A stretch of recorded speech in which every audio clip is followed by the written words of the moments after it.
Good morning, good morning, good morning. Today is Wednesday, April the 10th, 2024. Just doing a real estate tap in with you for today.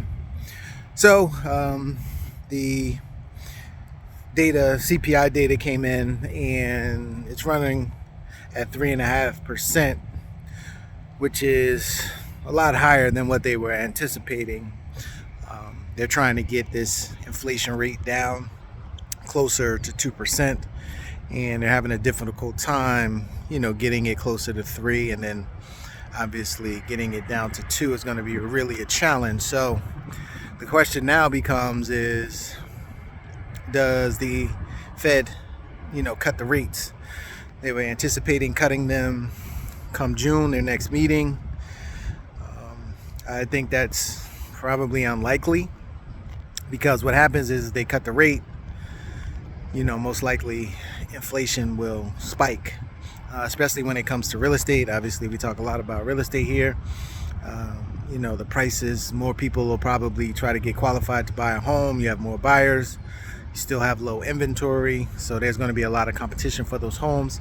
So that it could cause the inflation to go up on housing prices. So if you're a seller, that's a great thing. And if you think about putting your house up for sale this summer, you'll probably benefit from, rate cuts. But, in other parts of the economy, they are going to suffer because of the higher rates. So it's a really tough situation that the Fed is in. And they really, there's really no great option. You're trying to pick a lesser of two evils, so to speak. So the Dow Jones came down about 500 points based on that inflation data.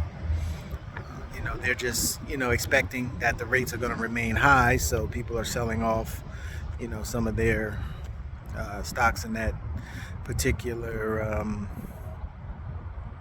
I forget what it's called, but with that particular, in the Dow Jones, they're starting to sell off. So, it's going to be interesting to see what happens. So we'll just have to play it by ear. If you are thinking about selling, you want to wait and see if they reduce those interest rates or not, and maybe that'll help you make a decision. But then also, what I saw was in regards to refinances. This is a bit concerning to see that refinancing has spiked. The reason being is because we're in a higher interest rate environment, and somewhere between like 70 to 75% of homeowners are in a sub 5% interest rate. And so when you're refinancing in a plus 6.5, 7% interest rate environment, it bears the question, why are you doing that? Because now you're refinancing into a higher rate, so your payment most likely is going to go up. But what the reason is for that is that most likely people are doing a cash out refinance because they're having some issues, with making payments on probably other bills and things like that.